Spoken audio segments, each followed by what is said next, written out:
Welcome to today's episode of A More Excellent You.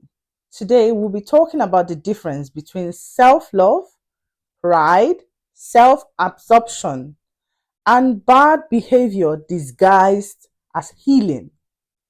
A lot of people avoid self-love because they are afraid of becoming selfish or being seen as selfish.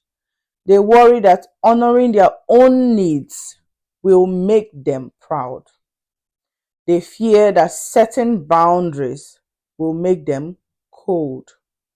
They just assume that confidence is another form of arrogance. But something else is happening in our culture today. Some people are using the language of self-love to excuse poor behavior. They say, "I'm protecting my peace," while being dismissive. They say, "I'm choosing myself," while treating other people carelessly.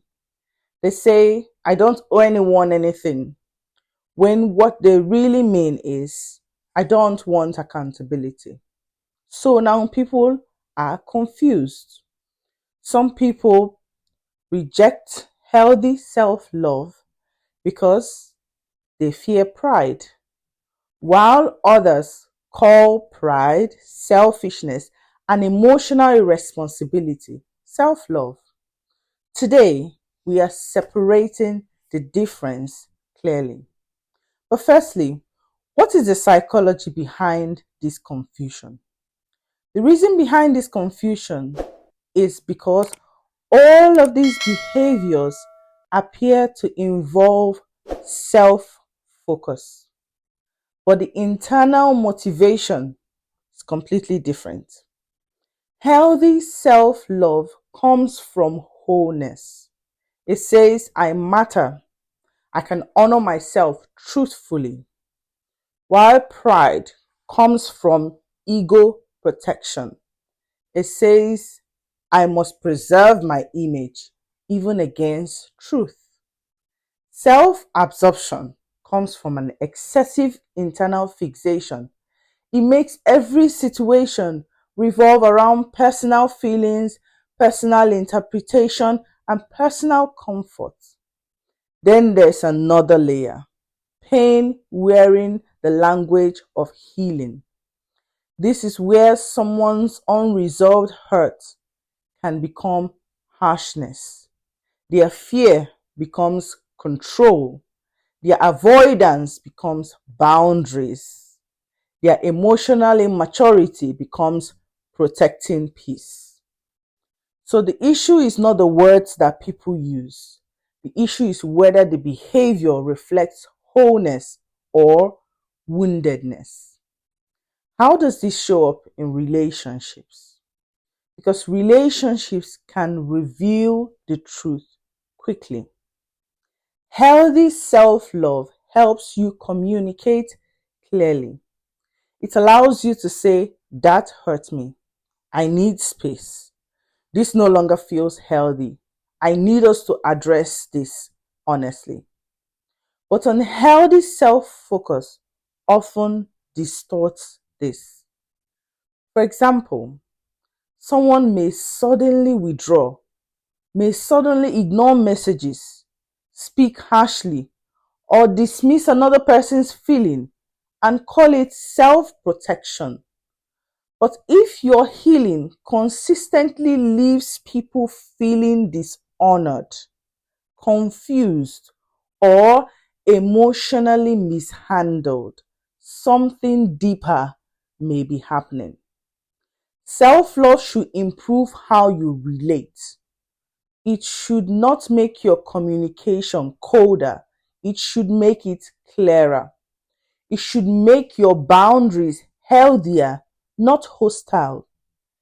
This is especially important in close relationships because some people use self-love language to avoid the hard work that comes with accountability, repair, empathy, difficult conversations, apologizing, emotional maturity, and that is not healing. That is often ego protecting pain.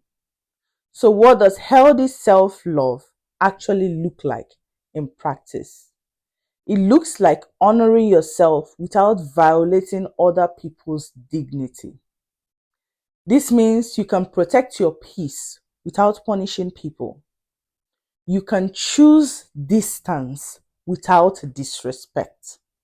You can end a relationship without dehumanizing the other person. You can set a boundary without weaponizing silence. This is where maturity matters. Before calling something self-love, ask this question. Is this helping me act from wholeness or hurt? Am I choosing peace or am I escaping discomfort? Am I setting a boundary or am I avoiding responsibility? Am I being honest or am I using harshness to feel powerful? These questions will help you separate self-love from ego, because real self-love should strengthen our character, our empathy, our clarity, accountability, emotional steadiness, and not reduce them. The healthiest people do not disappear for others, but they also do not dominate others. They know how to hold self-respect and humility together. They can honor their needs while still respecting the humanity and the needs of others. This is what mature self-love produces.